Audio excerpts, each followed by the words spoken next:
मंगलमय मंगल करण वीतराग विज्ञान। नमो ताहि जाते भय अरहंतादिमहान। करि मंगल करि हो महा ग्रंथ करन को काज। जात मिले समाज सब पावे निज पद राज। मिथ्या भाव अभाव तम जो प्रगट निज भाव। सो जयवंत रहो सदा यही मोक्ष उपाय। सुल्तान अकबर की एक कथा प्राय आती है।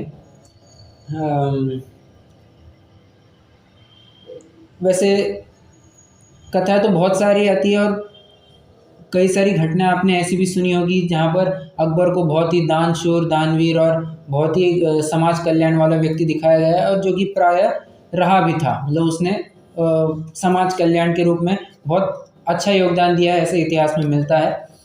अब एक बार थोड़ा सा क्या कहना चाहिए, एक मजाक का एक सीन है, थोड़ा फनी इंसिडेंस है। कोई गरीब अकबर के पास कुछ मांगने के लिए आया, पापा कुछ दे दो, मुझे मेरी दिक्कत बहुत है, मेरी हालत बहुत ख़राब है, तो मुझे कुछ सहायता दे दो।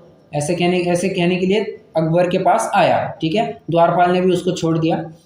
पर हुआ ऐसे कि नमाज का टाइम हो गया था, तो अकबर ने कहा 10-15 मिनट रुको, मैं यूँ नमाज पढ़ करके आ गया। ठीक है, नमाज पढ़ा आ गया। हाँ तो जो गरीब व्यक्ति था, जो अकबर से मदद मांगने आया था, वो जाने लग गया। अकबर कह रहे हो रुको रुको, कहाँ जा रहे हो, कहाँ जा रहे हो? क्योंकि तो तुम्हें मदद चाहिए थी ना कुछ। हाँ साहब, मदद चाहिए तो थी, परंतु जिससे मदद मांगने आया समझ में आया वो भी मुझसे बड़ा भिखारी है। मैं तो हूँ ही भिखारी। नमाज पढ़ते वक्त मुझे भी ख्याल में आया कि आप भी इंशाअल्लाह और क्या कहते हैं, अल्लाह को दुआ दे करके या दुआ मांगते हो और कहते हो मेरे राज्य में बरकत रखना, और सब खुशहाली होनी चाहिए, सब सुकून होना चाहिए, शांति होनी चाहिए, और जो चाहिए वो मिल जाए। ये तो तुम भी भगवान से मांगते हो। मतलब हाँ, मैं जिसको आधार समझ करके जिससे मदद मांगने के लिए आया था, वही किसी और से मदद मांग रहा है, तो बेहतर है ना मैं उसी के पास चले जाऊं। ये तो बस एक उदाहरण था। आज इसी उदाहरण को लेकर के मैं नवीन प्रकरण में चलने वाला हूँ। आज प्रकरण चलेगा श्रुत ज्ञान की पराधीन प्रवृत्ति। प्रश्न है मेरा, श्रुत ज्ञान की प्रवृत्ति कैसे होती है? डेफिनेटली मति ज्ञान पूर्वक श्रुत ज्ञान प्रवृत्त होता है। श्रुत ज्ञान की परिभाषा भी क्या पढ़ी है अपन ने? श्रुत ज्ञान की परिभाषा क्या है? मति ज्ञान से मिला हुआ ज्ञान और उसमें करेक्ट। ये करना। हमारी दादी जी ने एकदम बराबर आंसर दिया है। मति ज्ञान से जाने हुए विषय को और विशेष रूप से जानना, वो जो ज्ञान है उसे श्रुति ज्ञान कहते हैं। बराबर। अब परिभाषा में बात छुपी है, मति ज्ञान से जाने हुए विषय में। तत्वार सूत्र का भी सूत्र है ना, श्रुतम मति पूर्वम। आगे का मत बोलना, श्रुतम मति पूर्वम। कहना क्या चाहते हैं? श्रुत जो होता है वो मति पूर्वक ही होता है। अब पिछले 3 कक्षाओं में अपन ने प्रकरण क्या चलाया? मति ज्ञान की पराधीन प्रवृत्ति। मतलब जो मति ज्ञान हमारे पास है, सबसे पहले तो वो सिद्ध किया कि ये पराधीन है, इंद्रिय मन के माध्यम से प्रवृत्त होता है, वो पराधीन है। और ये श्रुत ज्ञान इस पराधीन मति ज्ञान के से प्रवृत्त होता है। मतलब ये कितना पराधीन है? फिर से, मति ज्ञान स्वयं पराधीन है, श्रुत ज्ञान मति ज्ञान से प्रवृत्त होता है, मतलब ये और भी कितना पराधीन हो गया। ये थोड़ा सा ऐसे भी कुछ समझ सकते हैं। मान के चलिए कोई 5 लाख के कर्जे में दबा हुआ है। ठीक है, कोई व्यापारी 5 लाख के कर्जे में दबा हुआ है, परंतु उसने किसी और को 15 लाख का कर्जा दिया है। मतलब आप सोचना, हाँ ये सामने वाला तो कितना दबी हुई हालत में होगा। ठीक है, तो ऐसा कुछ समझ सकते हैं, इतनी पराधीन प्रवृत्ति है इसकी श्रुत ज्ञान की। कैसे, आइए समझते हैं। डायरेक्टली पढ़ना चालू करेंगे, जहाँ पर स्पष्टीकरण आवश्यक होगा वहाँ पर स्पष्टीकरण भी दे दूंगा। पृष्ठ क्रमांक 34 पर आकर के रुके थे। अच्छा, कल का होमवर्क सबने डाल दिया ग्रुप पर?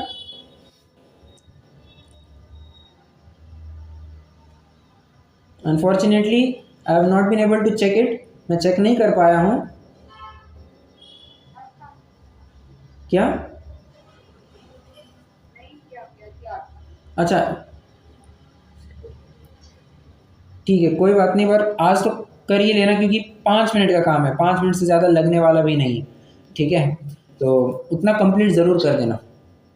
चलिए, हाँ, श्रुति ज्ञान की पराधीन प्रवृत्ति। अब मति ज्ञान द्वारा जिस अर्थ को जाना उसके संबंध से अन्य अर्थ को जिसके द्वारा जाना जाए सो श्रुति ज्ञान। देखिए हर बार वे परिभाषा पहले दे रहे हैं, ठीक है।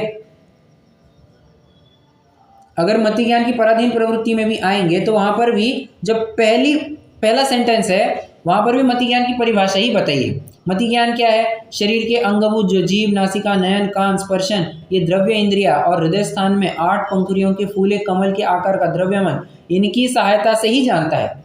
मतलब मति ज्ञान की भी वहां परिभाषा कर दी, यहाँ पर श्रुति ज्ञान की भी परिभाषा कर दी, ठीक है। वह 2 प्रकार का है, क्या? अक्षरात्मक, अनक्षरात्मक। फिर से मूल प्रकरण में आ गए। जैसे घट, यह 2 अक्षर सुने या देखे वह मति ज्ञान हुआ। उनके संबंध से घट पदार्थ का जानना हुआ सो श्रुति ज्ञान है। देखिए एक सिंपल बात कहते हैं, घट घट, अब मैंने घट कहा, ठीक है, तो आपको ये शब्द सुनाई दिए, तो ये जो शब्द सुनाई दिए ये हो गया मति ज्ञान। घट नाम के शब्द सुनाई दिए, नहीं, ये हो गया मति ज्ञान। घट ये शब्द सुन करके घड़ा याद आना, जिसमें हम पानी भरते हैं वो घड़ा याद आना, वो हो गया श्रुति ज्ञान। सिंपल है। घट शब्द सुने नहीं तो पढ़े या सुने, वो हो गया मति ज्ञान। और उससे घड़ा याद आना, जिसमें हम रोज पानी भरते हैं, उसे कहते हैं श्रुति ज्ञान, ठीक है। इसमें आपको कुछ डिफेक्ट है, थोड़ा डिफॉल्ट लग रहा है क्या? डिफेक्ट भी क्या है, परंतु थोड़ी सी स्थूलता नजर आ रही है क्या इस उदाहरण में?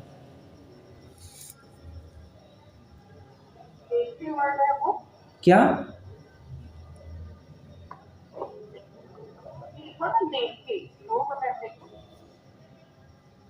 नहीं, समझ में नहीं आया आपकी, एक तो आवाज भी नहीं आ रही है। ये जो लिखा है ये 2 अक्षर सुने या देखे, हाँ, वह मति ज्ञान हुआ। हाँ, तो ये देखे वर्ड गलत है क्या इसमें? नहीं, आप देखिए ना, घट ये अक्षर आपने देखे, वो वस्तु नहीं देखी, वो अक्षर आपने देखे। और फिर घट कहीं पर लिखा हुआ था और वो आपने पढ़ा, ठीक है। वो पढ़ने के बाद अच्छा, जो पढ़ना हुआ वो मति ज्ञान, जो पढ़ करके वस्तु याद आई वो वस्तु का याद आना हो गया श्रुति ज्ञान, ठीक है। वो उसमें कोई डिफेक्ट नहीं है, वो करेक्ट है। थोड़ा सा विचार कीजिए, इसमें और क्या हो सकता है? अरे सिंपल सी बात है, हाँ, आपको अपना घड़ा याद आ गया, दूसरे के घड़े को देख करके आपको अपना घड़ा याद आया। बताइए कौन सा ज्ञान है? कौन सा ज्ञान है? स्मृति। दूसरे के घड़े को देख करके अपना घड़ा याद आना, प्रत्यभी। बराबर। प्रत्यभी के पहले क्या आता है? स्मृति भी आता है, बराबर। या फिर किसी दूसरे का घड़ा नहीं देखा, हमें अचानक याद आया कि अरे अपन ने तो पानी भरने को रखा था, तो घड़े की याद आई। मुझे बताइए, घड़े की याद आना, दूसरे के घड़े को देख करके अपना घड़ा विचार में आना, ये अभी आप कह रहे हैं कि स्मृति है, प्रत्यभी है। और स्मृति प्रत्यभी कौन सा भेद है? किसका भेद है? मति ज्ञान का भेद है। यहाँ पर क्या कह रहे हैं? ये श्रुति ज्ञान है। अरे जब घट को जानने के लिए घट का जानना ये मति ज्ञान से होता है, तो उसके लिए श्रुति ज्ञान काय के लिए चाहिए तुम्हारा? समझ रहे हैं? जब अपन कह रहे हैं कि स्मृति प्रत्यभी में ही मति ज्ञान में हो जाता है, घट याद आ जाता है, तो घट को जानने के लिए तुम्हारा श्रुति ज्ञान काय के लिए चाहिए? मतलब कुल मिलाकर के एक बात है, ये पंडित जी साहब ने बहुत ही काम चला और स्थूल उदाहरण दिए, बस समझने के पुरता उदाहरण दिया है, कोई इसकी बाल की खाल नहीं निकालना है, ठीक है। इतना भर बताना चाहते हैं कि विशेषता कैसे पाई जाती है। तुमने वस्तु को याद किया, वस्तु का ज्ञान हुआ, तो उसको विशेषता जानना, ठीक है। चलिए, इस प्रकार अन्य भी जानना, यह तो अक्षरात्मक श्रुति ज्ञान है। हमने घट ये अक्षर सुने या घट नामक अक्षर पढ़े, तो ये अक्षरात्मक हो गया, ठीक है। तथा जैसे स्पर्श द्वारा शीत का जानना हुआ वह तो मति ज्ञान है, उसके संबंध से यह हितकारी नहीं है इसलिए भाग जाना इत्यादि रूप ज्ञान हुआ सो श्रुत ज्ञान है। इस प्रकार अन्य भी जानना यह अनक्षरात्मक श्रुत ज्ञान है। देखो, हाँ, अक्षरात्मक श्रुत ज्ञान ये कर्ण और नेत्र इंद्रिय इनके माध्यम से पकड़ में आएगा। घ्राण से पकड़ में आएगा क्या अक्षरात्मक? संभव नहीं है। रसनेन्द्रिय से अक्षरात्मक ज्ञान होगा क्या?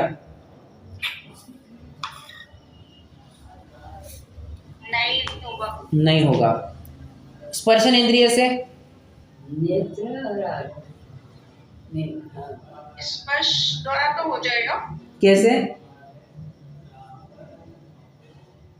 जैसे इसमें भी लिखा है ना, सर्दी लगी वो शीत का जानना हुआ तो। पर मैं पूछ रहा हूं अक्षरात्मक होगा क्या? नहीं, अक्षरात्मक तो नहीं होगा। ठीक है, तो मैं यही पूछना चाहता हूं अक्षरात्मक ये प्रायः आपको नेत्र और कर्ण इनके माध्यम से पाया जाएगा। ठीक है, अब आप कहेंगे कि नहीं, मान के चलो हमने आंखें बंद कर दी है और किसी ने कुछ लिखा है, वो हम बस उंगलियां घुमा रहे हैं उसके ऊपर से, तो उंगलियां घुमाते घुमाते हमें ख्याल में आया कि हम क्या कर रहे हैं, तो कोई कह सकते हैं कि वो अक्षरात्मक है, वो बहुत स्थूल बात हो जाएगी। मैं अभी उस डिटेल में नहीं जाना चाहता, पर अब इतना समझिए, नाक और कान और आंख। अनक्षरात्मक कैसे होता है? अनक्षरात्मक श्रुत ज्ञान क्या सिर्फ स्पर्श से होता है? अनक्षरात्मक यहां पर अक्षर इन्वॉल्व नहीं है। अनक्षरात्मक श्रुत ज्ञान क्या? कर्ण से भी हो जाएगा, नेत्र से भी हो जाएगा अनक्षरात्मक। मतलब पांचों ही इंद्रियों से संभव है अनक्षरात्मक। ठीक है, पांचों ही इंद्रियों से अनक्षर। अपन ने देखा था ना, द्रव्य संग्रह में अपन ने पढ़ा था, तो अब कोई वीण बजा रहा है और उसके अक्षर थोड़ी ना है, सुनाई दे रहा है, वो अनक्षरात्मक श्रुत ज्ञान। ठीक है, तो इस प्रकार से जानना। एक प्रश्न है मेरा, यहां पर उदाहरण दे रहे हैं, जैसे स्पर्श द्वारा शीत का जानना हुआ वह तो मति ज्ञान है, उसके संबंध से यह हितकारी नहीं है इसलिए भाग जाना इत्यादि रूप ज्ञान हुआ सो श्रुत ज्ञान है। ठीक है, अब मैं थोड़ा सा अपनी तरफ से एक नया उदाहरण देता हूँ। मान के चलिए कोई चींटी है। ठीक है, कोई चींटी है, चींटी के सामने आप जाकर के खड़े हो जाओ। अब चींटी क्या देख पा रही है आपको? क्या चींटी आपको देख पा रही है? नहीं देख पा रही है, तो भी वो अपना रास्ता बदल लेती है या नहीं बदल लेती है?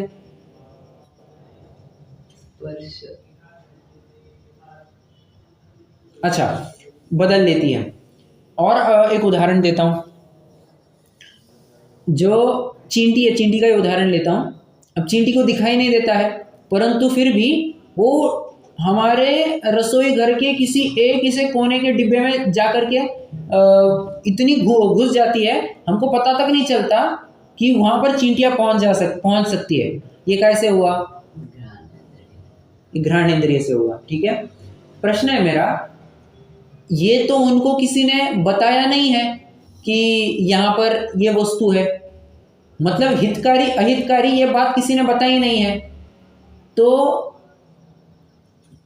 चींटी आदि में ये बात कैसे संभव है? मतलब मैं ये पूछना चाहता हूँ, हितकारी अहितकारी विवेक इत्यादि की बातें ये तो संगी जो मन सहित व्यक्ति है उसी के संभव होनी चाहिए ना।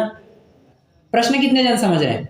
जो हित अहित की बात है, सद असत विवेक की बात है, ये तो संगी और मन सहित जो व्यक्ति है उसकी बात है, उसके लिए संभव है। चींटी के तो मन है नहीं, उसको कैसे ख्याल में आ रहा है कि ये वस्तु मेरे लिए हितकारी है अहितकारी है? तीन इंद्रिय है ना, वो तीन इंद्रिय एकदम शार्प रहे। उसको तो गंध से ही ज्ञान हुआ, तो वहाँ नहीं, बाकी हितकारी अहितकारी का तो ज्ञान नहीं है उसको। नहीं, पर फिर वहीं पर कैसे चली गई और बाकी वस्तु की तरफ क्यों नहीं गई? तीन इंद्रिय शार्प रहेगा ना। तीन, मैं ये पूछ रहा हूँ, फिर एक ही जगह पर क्यों गई, दूसरी जगह पर क्यों नहीं गई? मतलब कहीं ना कहीं हितकारी अहितकारी की बात आ रही है, तो ऐसा कैसे? तो प्रश्न कितने जनों को समझ में आ रहा है पहले ये बताइए। डॉक्टर साहब आप तो आज बहुत गुमसुम हैं। आज थोड़ा सा तबीयत खराब है क्या? डाउन अच्छा, ओके ओके। स्लाइटली। पर प्रश्न ऐसा भी नहीं है कि मैं ओके, लिटिल साइलेंट ओनली, अच्छा थ्रोट थोड़ा okay, no problem no problem. हाँ, पर प्रश्न आपको समझ में आया क्या मैं क्या पूछना चाहता हूँ? नहीं, मुझे ये लग रहा है कि ये जो आप जो बोल रहे हैं ना, हाउ दे डिसाइड हित और अहित का, हाँ, इसमें ये इंद्रियां भी कुछ हेल्पफुल होती है कि जिनको मालूम नहीं होता, कुछ तो भी होता है इनके वही मैं पूछना चाहता हूँ, इनके लिए कैसे संभव है। चलिए कोमल जी आइए, कोमल जी के लिए एक बार प्रश्न फिर से दोहरा देते हैं, ठीक है। हाँ, प्रश्न ये चल रहा है कि मैं फिर से एक लास्ट बार दोहरा रहा हूँ। कोई असंगी जीव है, चींटी का उदाहरण लिया है। अब चींटी को मन तो है नहीं, फिर भी उसको बराबरी से ये ज्ञान हो जाता है कि मुझे अमुक दिशा में जाना है, मुझे अपनी वस्तु प्राप्त करने के लिए अमुक दिशा में जाना है। तो ये तो किसी ना किसी प्रकार से हितकारी अहितकारी एक विवेक की बात हो गई, ठीक है। हम उसके रास्ते में खड़े हो जाते हैं, वो अपना रास्ता मोड़ लेती है। अब ये तो हितकारी अहितकारी बात हो गई, ठीक है। ये कैसे संभव है? बिना मन के ऐसा कैसे संभव है, ठीक है। तो इसमें उत्तर बड़ा आसान है। एक तो आप जरूर कह सकते हैं, जो आप खाने पीने की बात कर रहे हैं, वो खाद्य वस्तु की तरफ कैसे चली जाती है? अरे आहार संज्ञा, आहार संज्ञा तो सभी में पाई जाती है। क्या चार संज्ञा कौन सी है? आहार, भय, मैथुन और परिग्रह। ये चार संज्ञा तो सभी की पाई जाती है। आप उसके सामने जाकर के खड़े हुए, भय संज्ञा तो अपन मर न जाए, रास्ता बदल देती है। और आहार संज्ञा, अपने जो खाने की वस्तु है वहां पर वो चली जाती है। मतलब ये संज्ञा तो पाई जाती है और इनबिल्ट है उनमें, ये किसी ने बताई नहीं है, किसी को बतानी नहीं पड़ती है, ये सहज ही में उस पर्याय में जाने के बाद हो जाता है, ठीक है। एक उत्तर। दूसरा उत्तर, जो हम हितकारी अहितकारी की बात करते हैं कि इस जीव को मन है, मतलब ये विवेक से काम ले सकता है, इसको सत असत का ज्ञान है, तो वो सत असत का भी ज्ञान, हित अहित की बात, वो तो भेद विज्ञान और तत्व ज्ञान की अपेक्षा से बात कही थी कि क्या सही क्या गलत, कौन से तत्व सही है कौन से तत्व गलत है, इसका निर्णय कर पाए, इस अपेक्षा से हमने हित अहित की बात की थी। कोई विषयों में हित अहित पाने की बात थी ही नहीं। कितने जन समझ रहे हैं उत्तर?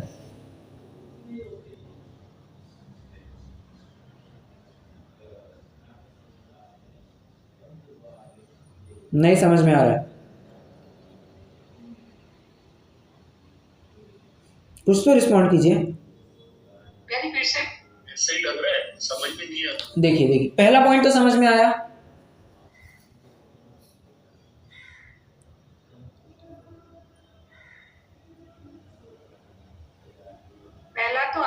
पहला आ गया। अच्छा मैं फिर से एक बार पूछना, तो प्रश्न समझ में आ रहा है या नहीं आ रहा है?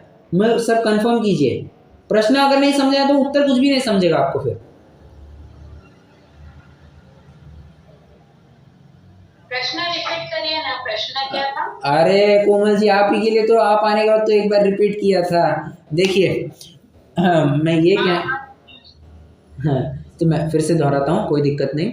देखिए मैं ये कह रहा हूँ, और मार्मिक प्रश्न है, हाँ इसको छोड़ मत देना क्योंकि इसमें अटक सकते हैं आप। देखिए मुझे बताइए, मन की विशेषता क्या है? हम कहते हैं हम सभी को मन प्राप्त हुआ है, इसकी विशेषता क्या है? मन से होता क्या है?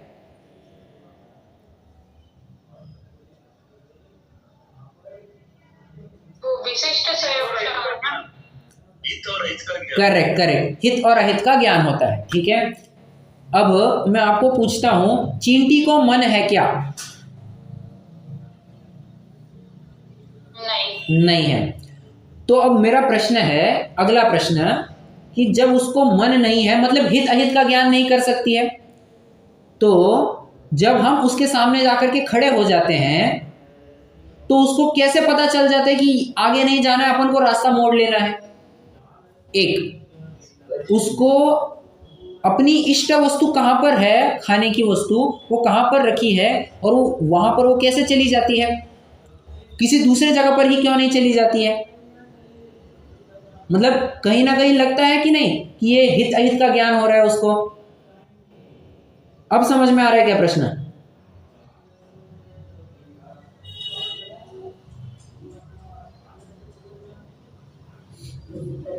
तो समझ में आ गया कि वो डिसाइड कैसे करती है बिना हाँ, वो डिसाइड कैसे करती है बिना मन के, उसको हित अहित का ज्ञान कैसे हुआ। ठीक है, तो पहला उत्तर तो मैंने दिया कि भाई ये आहार भय मैथुन और परिग्रह की जो संज्ञा है उसकी वजह से काम होता है। ठीक है, अब वो तो प्रत्येक में पाई जाती है, उसको नवीन रूप से सिखाना नहीं पड़ता, वो तो हर एक जीव के पाया जाता है। ठीक है, आहार भय मैथुन और परिग्रह संज्ञा।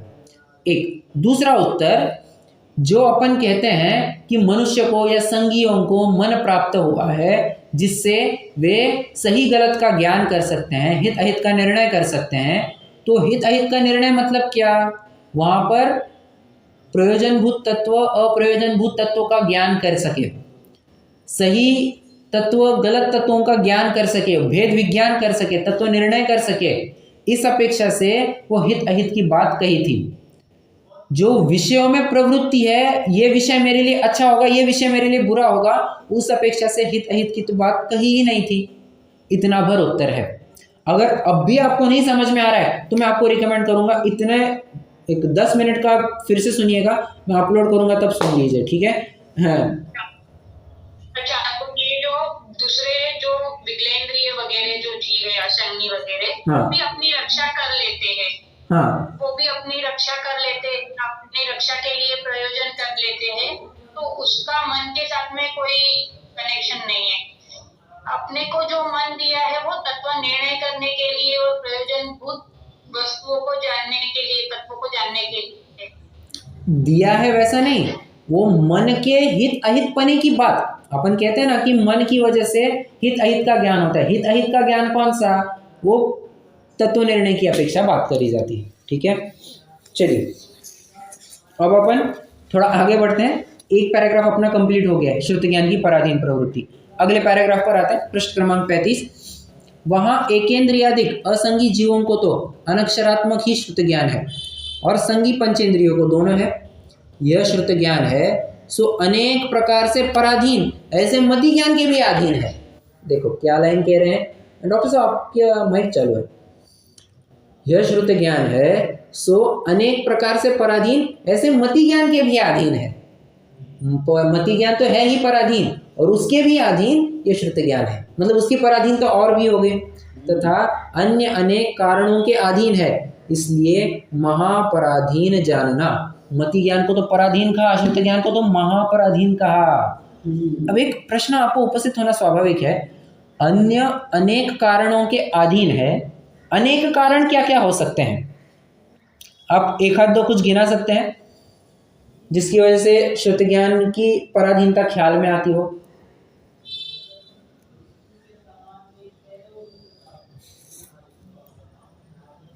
जैसे आँख के बिना पढ़ नहीं सकते हैं।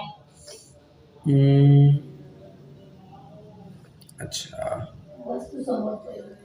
वो तो वैसे बात कवर हो ही गई ना, अक्षरात्मक अनक्षरात्मक आदि कह करके तो कवर हो गई। पर बात श्रुत ज्ञान की है।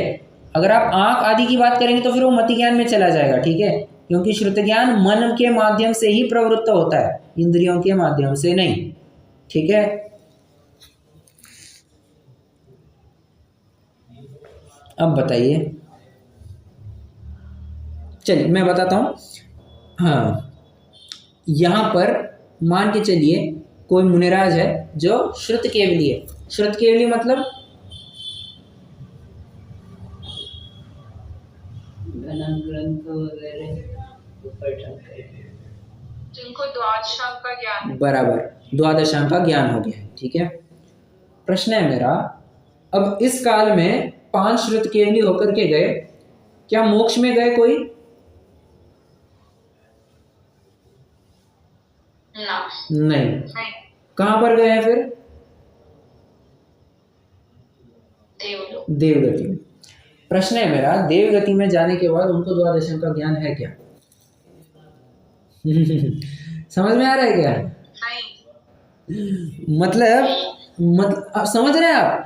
मैं ये सिद्ध ये करना चाहता हूँ कि श्रुत ज्ञान, ये जो द्वादशांक का ज्ञान भी कह रहे हैं ना, ये भी कुछ पर्याय पूरता है, ये मनुष्य पर्याय पूरता है। एक बार पर्याय बस बदलने दो, देवनार की हो गया, खत्म। कहाँ गया तुम्हारा द्वादशांग?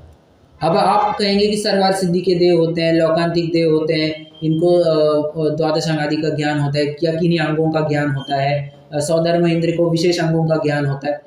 आप ठीक है, ये एक आध दूसरा एक्सेप्शन होगा। बाकी जगह पर जाएंगे तो वहां पर तो ये द्वादशांग में से कितने अंगों का ज्ञान फिर से याद आता होगा? हार्डली कुछ। जितना भी श्रुत ज्ञान प्रकट किया था वो सब निकल गया। ठीक है, मत अपना श्रुत ज्ञान ये पर्याय के भी अधीन है। पर्याय बदली, आयु खत्म हो गई, दूसरी आयु में चले गए, ये श्रुत ज्ञान भी खत्म हो जाएगा। एक और एक पॉइंट था, पर्याय की एक बात हो गई, ये अभी देखिए मुझे अभी ख्याल में आया था, मैंने उसके बारे में सोचा नहीं था, मुझे अभी बताते बताते याद आया कि ऐसा भी एक कारण है। श्रुत ज्ञान, हाँ बोलिए। गुणस्थान भी चेंज हो जाएगा ना वो स्वर्ग में जाएंगे तो? नहीं, पर यहाँ पर गुणस्थान की बात नहीं कर रहे हैं अपन तो यहाँ पर बात से स्पष्टीकरण कर, अपन यहाँ पर चर्चा कर रहे हैं कि अन्य अनेक कारण क्या हो सकते हैं। यहाँ पर अनेक कारण कुछ डिफाइन नहीं किए, अपन विचार कर रहे हैं और क्या हो सकते हैं। ठीक है, पंडित साहब ने ऐसा कुछ लिखा नहीं है। हाँ, कुछ कह रहा था, ठीक है, चलिए मुझे याद आएगा तो मैं बता दूंगा। परंतु इस प्रकार से श्रुत ज्ञान की भी पराधीन प्रवृत्ति पाई जाती है। बात तो ये बताना चाहते हैं, मति ज्ञान भी पराधीन, श्रुत ज्ञान महापराधीन। ठीक है, अब प्रकरण चलेगा अवधि ज्ञान, मन परे ज्ञान, केवल ज्ञान की प्रवृत्ति। वैसे आप थोड़ा अगर पढ़ेंगे तो आपको भी लगेगा कि अवधि ज्ञान, मन परे ज्ञान, इनकी पराधीन प्रवृत्ति, ये भी लिखना चाहिए था, और सिर्फ केवल ज्ञान की प्रवृत्ति इतना लिखना चाहिए था। अब आप कहेंगे ऐसा कैसे? देखिए, इसमें भी अपेक्षाएं है। ये जो हेडिंग दिया है अवधि ज्ञान, मन परे ज्ञान, केवल ज्ञान की प्रवृत्ति, ये तो इस अपेक्षा से दिया है कि भाई ये परोक्ष है नहीं, ये प्रत्यक्ष ज्ञान है। एक देश हो सर्वदेश हो, प्रत्यक्ष होने से इनकी पराधीनता कैसे कहे? ये इंद्रिय मन के तो अधीन है नहीं, इसलिए इनके पराधीन प्रवृत्ति नहीं कही है। परंतु अगर आप इनके फैक्ट्स के ऊपर विचार करेंगे कि अवधि ज्ञान कब होता है, मन परे ज्ञान कब होता है, किनको होता है, क्या क्या उनकी दशाएं होती है, अगर आप इनको विचार करेंगे तो आप अवश्य पाएंगे कि अवधि ज्ञान और मन परे ज्ञान ये भी पराधीन है। किसी न किसी प्रकार से इनकी पराधीन प्रवृत्ति पाई जाती है। केवल ज्ञान किसी प्रकार से पराधीन नहीं, वो तो हर प्रकार से असहाय है। क्या कहा मैंने? केवल ज्ञान हर प्रकार से असहाय है। मतलब क्या? उनकी भी सहायता की जरूरत नहीं, मतलब किसी की भी सहायता की जरूरत? करेक्ट, किसी के भी सहायता की जरूरत नहीं। ऐसा असहाय मतलब कोई सहायता देने के लिए नहीं है, ये भी एक अर्थ बनता है, और किसी के सहायता की आवश्यकता नहीं है, ये भी एक अर्थ बनता है। तो जो अपने अर्थ किया ना अभी, किसी के सहायता की आवश्यकता नहीं, ये शायद बहुब्रीहि समास से अर्थ बनता है। बहुब्रीहि समास, इसमें क्या कहते हैं, प्रथम पद और उत्तर पद कोई भी इंपॉर्टेंट नहीं है, कोई भी महत्व नहीं रखता है, इसलिए बहुब्रीहि समास लगता है। ठीक है, ये कुछ संस्कृत की वैसे मतलब वैसे ही व्याकरण की बात कर दी मैंने। हाँ, तो केवल ज्ञान पराधीन नहीं है, ये किसी के भी अधीन नहीं है, इसलिए उसकी प्रवृत्ति कहना ठीक है। तो अवधि ज्ञान, मन परे ज्ञान, इनकी भी किसी न किसी प्रकार से पराधीन प्रवृत्ति पाई जाती है। आइए देखते हैं किस प्रकार से पाई जाती है। मैं कुछ मिसलिनियस पॉइंट्स कहते जाऊंगा, जैसे जैसे पॉइंट्स आएंगे वैसे वैसे बताते जाऊंगा। ठीक है, स्टार्टिंग विद विभंग अवधि ज्ञान। हाँ भैया जी, ये जो समास बता रहे हैं इसमें प्रथम पद क्या क्या होगा? और लास्ट वाला सहाय, मतलब अगर डायरेक्ट अर्थ करेंगे असहाय, जिसकी कोई सहायता नहीं कर रहा है, ऐसा असहाय, ऐसा तो अर्थ बनता है। तो बहुब्रीहि समास में क्या करेंगे? यस्य सहाय, मैं संस्कृत में नहीं बता पा रहा हूँ, परंतु जिसको सहायता की आवश्यकता नहीं, ऐसा अर्थ बनेगा। ठीक है, ऐसा ऐसा है। चलिए मैं अभी कुछ पूछ रहा था, हाँ कह रहा था विभंग अवधि ज्ञान। प्रश्न है मेरा, विभंग अवधि ज्ञान का जघन्य काल कितना है और उत्कृष्ट काल कितना है? विभंग अवधि तो समझते हैं सभी जन, विभंग अवधि मतलब क्या? विभंग अवधि ज्ञान मतलब क्या? जिसका भंग नहीं होता।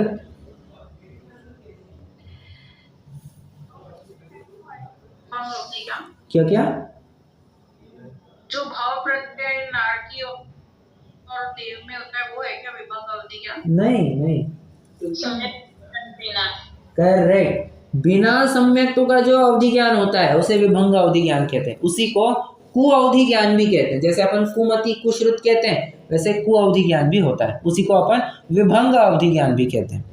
प्रश्न है मेरा, ये विभंग अवधि ज्ञान का उत्कृष्ट और जघन्य काल कितना है?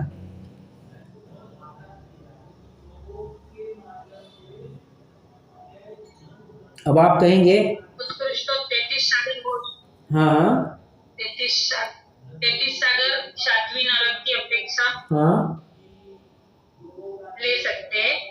ओके और अंतर्मुख भी हो सकता है ना विभंग अवधि ज्ञान। बराबर, हाँ अंतर्मूर्त भी हो सकता है। परंतु अगर आप मनुष्य की अपेक्षा बात करेंगे, मनुष्य तिर्यंश की अपेक्षा बात करेंगे तो उनका उत्कृष्ट काल भी अंतर्मुहूर्त ही जानना। जघन्य काल तो अंतर्मुहूर्त है ही, विभंग अवधि का उत्कृष्ट काल भी अंतर्मुहूर्त ही जानना मनुष्य तिर्यंश की अपेक्षा से, और वो भी तभी काम का होगा अगर आपने प्रयोग किया तो, नहीं तो वो भी गया। देखो देखो, मान के चलिए कोई सम्यक दृष्टि था, उसको अवधि ज्ञान था, ठीक है। अब अवधि ज्ञान था, वो मिथ्यात्व में आया, जैसे अपने श्री कृष्ण है, सम्यक दृष्टि है, अवधि ज्ञान है उनको, हाँ अवधि ज्ञान बराबर है। अब जैसे ही मिथ्यात्व में आने को, मिथ्यात्व में आ गए, वो अवधि ज्ञान को अवधि ज्ञान में हो गया, विभंग अवधि ज्ञान हो गया, ठीक है। तो वो विभंग अवधि ज्ञान भी है ना, अंतर्मुहूर्त के लिए ही होता है। अंतर्मुहूर्त बीत गया तो वो विभंग अवधि ज्ञान भी खत्म हो जाता है, वो चला जाता है, वो फिर से नहीं होता है। तो जो मुनि होते हैं अवधि ज्ञानी, तो वो सम्यक्त्व सहित होते हैं, लेकिन सम्यक्त्व के बिना वाले अवधि ज्ञानी मुनि को अवधि ज्ञानी मुनि नहीं होते। That's it true? अवधि ज्ञान की निपुण हुए, मिथ्या दृष्टि ने भी हुए। नहीं, फिर से मैं आपका लास्ट पॉइंट नहीं समझ पाया। वही के मिथ्या दृष्टि वो मुनि हाँ अवधि ज्ञानी नहीं होंगे, क्योंकि आपने बताया कि काल तो जघन्य उत्कृष्ट अंतर्मुहूर्त है।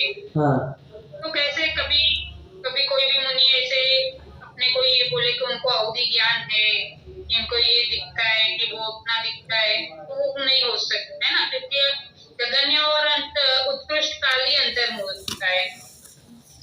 हाँ तो देव गति के समय में हो सकता है, विभंग अवधि ज्ञान हो सकता है ना उनको, हाँ, मुनि को विभंग अवधि ज्ञान हो सकता है। लेकिन उनका अंतर्मुहूर्त ही होगा ना, उसके बाद में वो थोड़ी अवधि ज्ञानी कहलाएंगे। हाँ, नहीं कहलाएंगे फिर, ओके ना? हाँ ठीक है, उसके बाद तो नहीं कहलाएंगे। हर बार नहीं कहलाएंगे, हर टाइम नहीं कहलाएंगे। बराबर, जितने टाइम, हाँ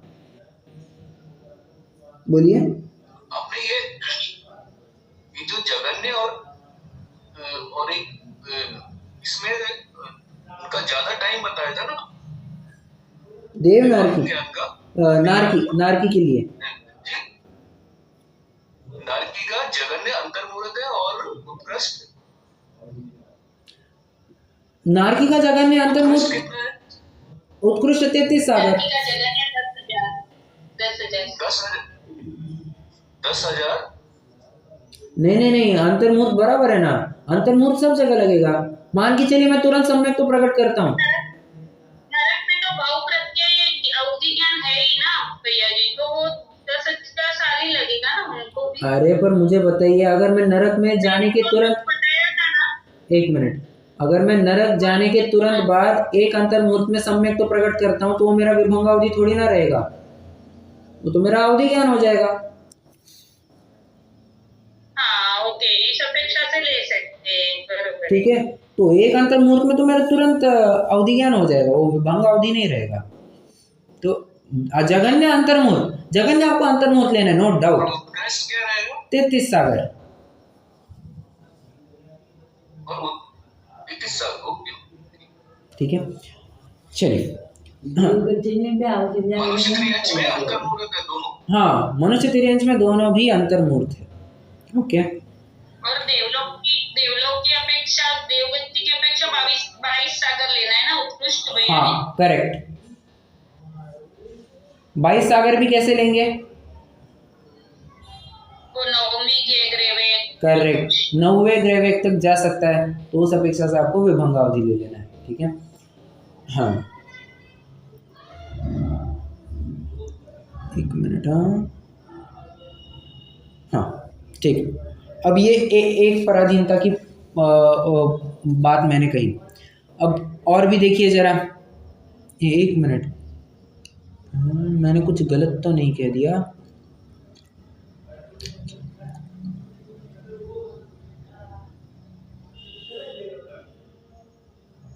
ठीक है,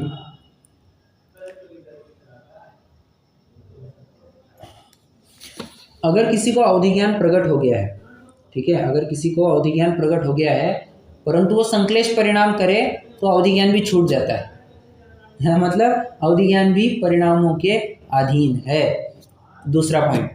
तीसरा पॉइंट, वो अवधि ज्ञान भी किस काम का? अब ये तो घटना सभी जन जाते हैं, 66 दिन तक कोई दिव्य ध्वनि खिरी नहीं थी और सभी जन वहां पर रथी महारथी आकर के बैठे हैं, दिव्य ध्वनि क्यों नहीं खिर रही, क्यों नहीं खिर रही? तो अवधि ज्ञानी है, सौधर्म इंद्र है, वो अवधि ज्ञानी है, फिर वो अवधि ज्ञान नहीं चला रहा है। मतलब ऐसा कैसा अवधि ज्ञान जिसकी वजह से शो रुकाना पड़े? हाँ, एक वैसी बात है, अगर थिएटर में कोई पिक्चर लगा है और पूरी ऑडियंस पब्लिक आकर के बैठी है और पिक्चर ही ना चला है, टिकट भर दिया है, सब भर दिया है, पर पिक्चर ही ना चला है, कोई आएगा वो पिक्चर देखने? कोई नहीं आएगा। अब यहाँ पर तो ऐसे ही हो गया, समोशरण में सब दिव्य ध्वनि सुनने के लिए आए हैं और 66 दिन तक कोई दिव्य ध्वनि नहीं खिरी। अब ये तो शो फेल हो गया ना, 66 दिन तक तुम्हें कोई शो ही नहीं चला है। वैसा कैसा अवधि ज्ञान जिसमें दिव्य ध्वनि में भी बाधा, मतलब निमित्त नैमित्तिक कथन अपेक्षा बात करेंगे तो कैसा अवधि ज्ञान जो 66 दिन बाद प्रयोग और काम में आए। ठीक है, और अवधि ज्ञान के भी कई सारे भेद होते हैं। अगला पॉइंट, चौथा पॉइंट, अवधि ज्ञान के भी कई सारे भेद होते हैं, जैसे अनुगामी, अननुगामी। अनुगामी मतलब क्या होता है? नहीं, मान के चलिए आप यहां से 2 किलोमीटर आगे तक गए, ठीक है, 10 किलोमीटर आगे गए, 2 नहीं 10 किलोमीटर आगे गए, अवधि ज्ञान भी आपके साथ साथ आएगा। अननुगामी मतलब एक विशिष्ट स्थान के रेंज में ही वो पाया जाएगा। मतलब मैं जहां पर बैठा हूं, मान के चलिए मैं जहां पर बैठा हूं वहां से 2 किलोमीटर के एरिया में ही, 2 किलोमीटर के एरिया में ही एग्जाम्पल वो अवधि ज्ञान काम करेगा। 2 किलोमीटर की रेंज के बाहर गया, अवधि ज्ञान खत्म, और 2 किलोमीटर के अंदर आए, अवधि ज्ञान फिर से एक्टिव। मतलब ये हो गया जैसे अपना नेटवर्क चल नहीं रहा है, रेंज मिल नहीं रही है फोन को, अपन टावर के पास चले जाते हैं और टावर की रेंज के बाहर गए तो कहते हैं ना नेटवर्क कवरेज एरिया के बाहर है। आप जिस व्यक्ति को कॉल करना चाहते हैं वो अभी नेटवर्क कवरेज एरिया अर्थात संपर्क क्षेत्र से बाहर है। तो ऐसे ही हो गया यहाँ पर, ये अवधि ज्ञान संपर्क क्षेत्र से बाहर हो गया। मतलब विचार करो, ये अवधि ज्ञान भी एक विशिष्ट काल के विशिष्ट क्षेत्र के लिए सीमित हो जाता है। एक हीयमान और वर्धमान नाम के ऐसे और 2 भेद होते हैं। इसका क्या अर्थ होता है हीयमान और वर्धमान का?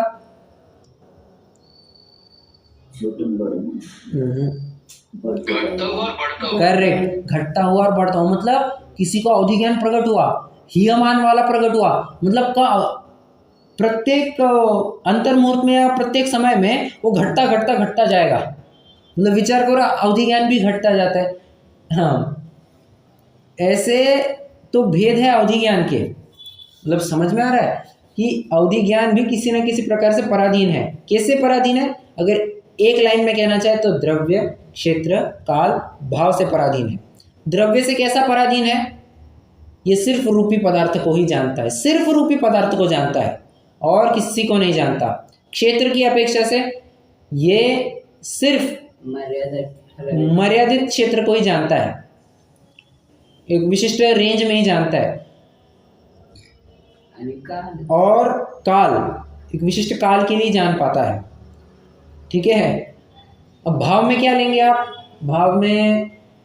भाव में तो आपको इतना ही लेना है कि वो स्पष्ट रूप से जानेगा। ठीक है, वो स्पष्ट रूप से जानेगा, ये तो आपको लेना ही है।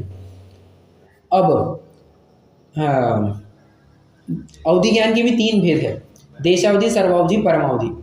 उसमें भी समझना, देशावधि और सर्वावधि और परमावधि नाम के जो अवधि ज्ञान है वो सिर्फ और सिर्फ मोक्ष मार्ग में ही पाए जाते हैं, सिर्फ और सिर्फ मोक्ष मार्ग में ही पाए जाते हैं। हाँ, अर्थ क्या बताओ? भेद है उसके।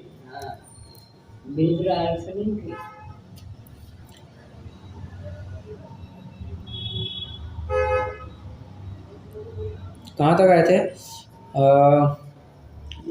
देशावधि, परमावधि और सर्वावधि, तो ये 3 भेद है।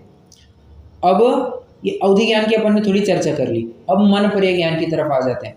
मन पर्याय ज्ञान मतलब क्या? दूसरों के मन में स्थित विकल्प को, जो विकल्प है उसको जानना। ठीक है, मतलब रूपी विषय को जानना। इसका भी क्या हो गया? द्रव्य अपेक्षा से सिर्फ रूपी वस्तु को जानता है। तदनंत भागे मन पर्यायस्य, रूपी स्वभावधे मतलब अवधि ज्ञान का विषय रूपी पदार्थ है, और तदनंत भागे मन पर्यायस्य, उसका अनंत भाग मन पर्याय ज्ञान जानना। मन पर्याय ज्ञान का विषय रूपी पदार्थ। क्षेत्र ये सिर्फ और सिर्फ 2.5 द्वीप तक की जान पाता है, मतलब 45 लाख योजन तक की जान पाता है। क्या कहा? मन पर्याय ज्ञान सिर्फ और सिर्फ 45 लाख योजन तक की ही जान पाता है। अब एक प्रश्न है मेरा, 45 लाख योजन आप कैसे मेजर करेंगे? जो सुमेरु पर्वत पर खड़ा है वहां से बराबर अपना 2.5 द्वीप का जितना एरिया है उतना, या जैसे जैसे वो क्या कहते हैं उसका लोकेशन चेंज होगा वो 45 लाख योजन भी चेंज होता जाएगा। आपका क्या कहना है?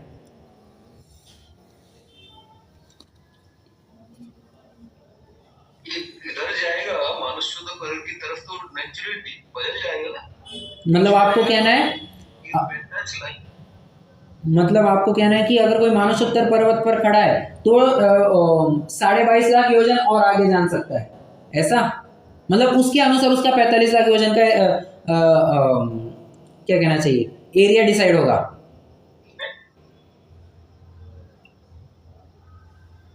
तो इसमें भी अपेक्षाएं है। कोई कहता है 2.5 द्वीप पुरता ही मन पर्याय ज्ञान जान सकता है। मतलब अगर कोई एक अपेक्षा ऐसी आती है, तत्वार्थ सूत्र आदि की टीकाओं में तत्वार्थ सूत्र आदि की टीकाओं में ऐसा आया है कि 45 लाख योजन का जो क्षेत्र बताया गया है वो सिर्फ 2.5 द्वीप पुरता ही बताया गया है। फिर चाहे मानसोत्तर पर्वत पर भी क्यों ना खड़ा हो, वो उसके बाहर नहीं जान सकता है। मतलब पुष्कर अर्ध का जो उत्तर अर्ध है उसके आगे नहीं जान पाएगा। ठीक है, और धवलाकार की और क्या 2.5 द्वीप की लिमिट हो गई। हाँ बराबर, करेक्ट, 2.5 द्वीप तक लिमिट हो गई। अब वो धवलाकार की ऐसी अपेक्षा आती है क्या कि वो जैसे जैसे लोकेशन चेंज करेगा वो मुनिराज, वो मतलब वे मुनिराज जैसे जैसे अपना लोकेशन चेंज करेंगे उस अनुसार 45 लाख योजन का उनका क्षेत्र भी बदलता जाएगा। मतलब अगर कोई वे मानसोत्तर पर्वत पर खड़े हैं तो वहां से 22.5 लाख योजन और आगे जान पाएंगे, ऐसी अपेक्षा मिलती है। तो अभी उसका अपना औचित्य है नहीं। ठीक है, अभी तो मैं क्या कहना चाहता हूँ, ये मन पर्याय ज्ञान भी क्षेत्र की अपेक्षा रखता है, विशिष्ट क्षेत्र में ही एक्टिवेट होता है। काल, विशिष्ट काल को ही हाँ, और जो मन पर्याय ज्ञान है वो मन सहित जो प्राणी है उनकी बातें जानता है, बरोबर है ना? वैसा 2.5 द्वीप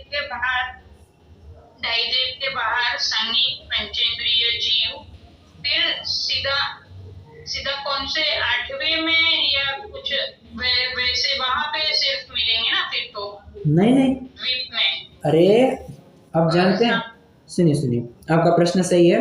आप पूछ रहे हैं कि 2.5 द्वीप के बाहर में संगी पंचेंद्रिय कहाँ होते होंगे? होते हैं वहाँ पर ये जितने भी देव हैं, व्यंतर आदि, व्यंतर भवनवासी आदि, इनका निवास यहाँ पर पाया जाता है। ठीक है, जितने असंख्यात द्वीप समुद्र है ना वहाँ पर पाया जाता है।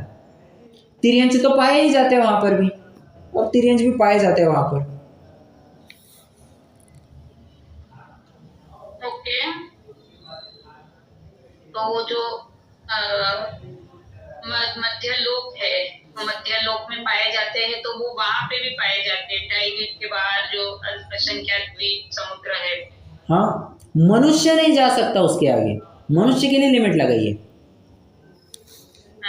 मनुष्य मानसोत्तर पर्वत तक ही। तिर्यंच भी नहीं है ना भैया जी? तिर्यंच भी नहीं है ना? तिर्यंच होते हैं ना वहाँ पर। वो तिर्यंच सर्वात सिद्धि सर्वात नहीं, क्या बोलते हैं, स्वयंभू रमण समुद्र, वहां पे डायरेक्ट है ना फिर संगी पंचेंद्रिय बीच के द्वीपों में है ना। अरे संगी पंचेंद्रिय है ना वहाँ पर, बीच के द्वीपों में भी है। तिर्यंच गति के जी 5वां द्वीप है जहाँ से निर्मल जल लेके आते हैं, वो समुद्र में तो नहीं है। पानी वगैरह में नहीं होंगे, पानी वगैरह में नहीं होंगे, भूमि पर होंगे।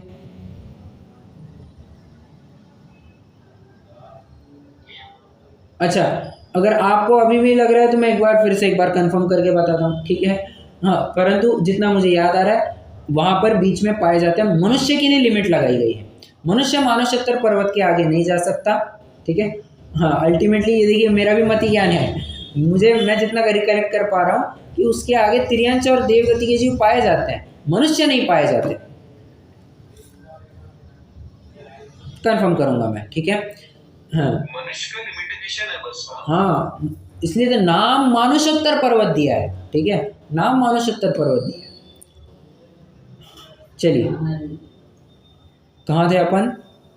हाँ, मन परे ज्ञान। तो मन परे ज्ञान ये मात्र और मात्र मुनिराजों के ही होता है, मतलब किन्हीं विशिष्ट लोगों को ही होता है, समझना। फिर वो चाहे रुजुमति हो या विपुलमति मन परे ज्ञान हो, रुजुमति हो या विपुलमति हो, फर्क नहीं पड़ता, ये सिर्फ मुनिराजों को ही होता है, मतलब किन्हीं विशिष्ट लोगों को ही होता है। अब आप कहेंगे केवल ज्ञान भी किन्हीं विशिष्ट लोगों को ही होता है, ठीक है, फिर वो वाला पॉइंट मत डालो। परंतु एक बात है, ये मोक्ष मार्ग में ही पाए जाते हैं, लेकिन इनके लिए भी थोड़ा पुरुषार्थ करना ही पड़ता है।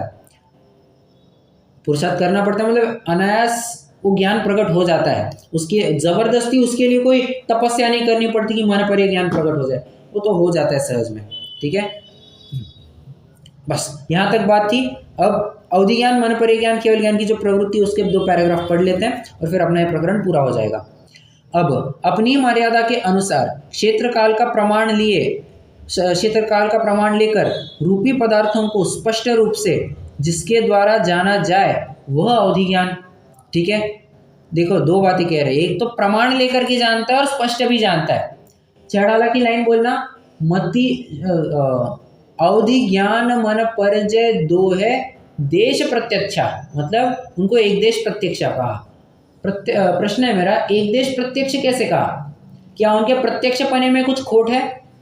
कहते नहीं, प्रत्यक्ष तो है, प्रत्यक्ष जानते हैं वे, प्रत्यक्ष पने में एक देश पना नहीं है।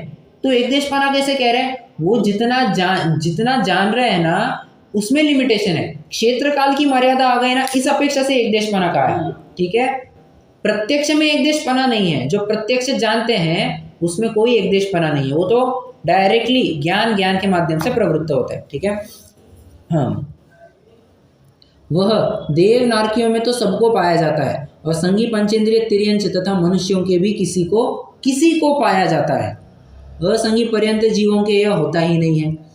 सो यह भी शरीरादिक पुद्गलों के अधीन है। देखो यहाँ पर पॉइंट कह दिया, यह भी शरीरादिक पुद्गलों के अधीन है। अवधि के 3 भेद हैं, देशावधि, परमावधि, सर्वावधि। इनमें थोड़े क्षेत्र काल की मर्यादा लेकर किंचित मात्र रूपी पदार्थों को जानने वाला देशावधि है, सो ही किसी जीव को होता है, अरे देशावधि किसी जीव को होता है, सर्वावधि परमावधि तो ये आगे कह रहे हैं, तथा परमावधि सर्वावधि और मनपर्य ये ज्ञान मोक्ष मार्ग में प्रकट होते हैं। केवल ज्ञान मोक्ष रूप है, इसलिए इस अनादि संसार अवस्था में इसका सद्भाव ही नहीं है। ठीक है, अनादि संसार अवस्था में तो केवल ज्ञान है ही नहीं। ठीक है, और ना ही परमावधि सर्वावधि मनपर्य ज्ञान भी, क्योंकि मोक्ष मार्ग तो प्रारंभ हुआ ही नहीं। एक प्रश्न है मेरा, मोक्ष मार्ग मतलब क्या? मोक्ष मार्ग मतलब क्या? गुणस्थान अपेक्षा उत्तर देना है।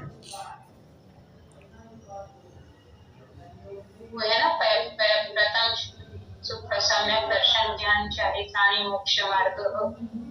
हाँ, तो सम्यक दर्शन, सम्यक ज्ञान और सम्यक चारित्र, क्या ये क्या इन ये तीनों की एकता। मैं अच्छा, अब मैं आपको पूछता हूँ, आप गुणस्थान अपेक्षा बात कीजिए। अब आप क्या उत्तर देंगे? आपका पहला उत्तर बिल्कुल सही है, बिल्कुल सही है, कोई डाउट नहीं। गुणस्थान अपेक्षा जरा बताइए। यहाँ के संदर्भ में बोलना है, इस प्रकरण को ध्यान में रख करके कहना है। शपथ श्रेणी की बात कर रहे हैं आप? नो, शपथ श्रेणी नहीं है। चौथे से 12वें, ठीक है, परंतु अगर मैं आपको कहूँ कि चौथे से 12, मतलब आप कह रहे चौथे से 12वें, परंतु मैंने अभी कहा मनपर्य ज्ञान ये सिर्फ मात्र मुनियों को होता है, तो फिर बात बनेगी क्या? आप बहुत आगे चले गए हैं, 6वें से आपको लेना है। ठीक है, हाँ लेना है तो 7वें से भी ले सकते हैं, कोई दिक्कत नहीं, कोई दिक्कत नहीं। अपेक्षाकृत आप 7वें से भी कह सकते हैं, 6वें से भी कह सकते हैं, कोई दिक्कत नहीं है। ठीक है, परंतु यह आगम की अपेक्षा है कि मोक्ष मार्ग मुनियों के ही होता है, मुनियों के ही होता है मोक्ष मार्ग। जो चतुर्थ गुणस्थानवर्ती को, पंचम गुणस्थानवर्ती को मोक्ष मार्गस्थ कहा जाता है, वो उपचार का कथन जानना। ठीक है, अध्यात्म तो भले ही कहे, फिर भी कहेगा कि नहीं वे चारित्र बनते हैं, उनके स्वरूपाचरण चारित्र पाया जाता है। और रत्नगण श्रावकाचार्य में भी कहा है गृहस्थो मोक्ष मार्गस्थो, गृहस्थ जीव है वो मोक्ष मार्गस्थ है, परंतु वो बहुत स्थूल अपेक्षा, उपचार का कथन है। परमार्थ रूप से देखा जाए तो मोक्ष मार्ग तो 6वें गुणस्थान, 6, 7वें से ही होता है, क्योंकि वहाँ पर सम्यक दर्शन सम्यक ज्ञान तो प्रकट हो ही गया है, आचरण भी वहाँ पर दिखने लगे, दुनिया को दिखे, दुनिया जिसको मान्य करे ऐसा आचरण वहाँ पर प्रकट हो गया है। इसके लिए फिर चारित्र भी वहाँ पर वहीं पर कहा जाता है, और मोक्ष मार्ग भी फिर वहीं से प्रारंभ हुआ, ऐसा कहते हैं। अपेक्षा दोनों प्रकार से समझना, अगर आपने माना कि नहीं चौथे से ही होता है तो भी आप फंसेंगे, अगर आप एकांत करेंगे कि नहीं 6, 7वें गुणस्थान से होता है तो भी आप फंसेंगे। आपको तो दोनों अपेक्षाएं समझनी चाहिए। ठीक है, अध्यात्म कहेगा कि चौथे से, नो प्रॉब्लम, चलेगा। आगम कहेगा 6, 7वें से, नो प्रॉब्लम, चलेगा। ओके, इस प्रकार तो ज्ञान, यहाँ पे वो एक देश प्रत्यक्ष की बात हो गई ना इसमें, क्या एक देश अपेक्षा से चौथे से हो रहा है, और 6वें 7वें गुणस्थान की अपेक्षा से ये सकल चार्य के 6वें 7वें, ऐसा बोल रहे ना? हेलो, हाँ, मैं ऐसा बोल रहा हूँ, 6वें सॉरी शकल चार्य की अपेक्षा से 6वें 7वें गुणस्थान में मोक्ष मार्ग है। ठीक है, सकल चारित्र की एक देश अपेक्षा करेंगे तो चौथे गुणस्थान से है, जिसको आप अध्यात्म बोल रहे हैं। ठीक है, चलेगा, वैसा भी चलेगा, चलेगा, करेक्ट, मतलब ये गारंटी है।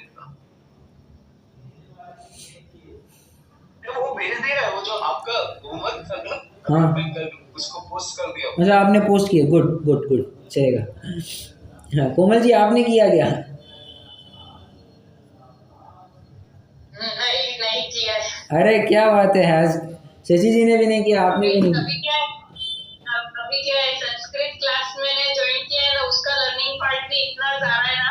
हाँ हाँ, मैंने अभी संस्कृत क्लास ज्वाइन किया है, वो परमागम ऑनर्स का। अच्छा, तो उसका होमवर्क भी इतना रहता है ना। एक तो पहले वो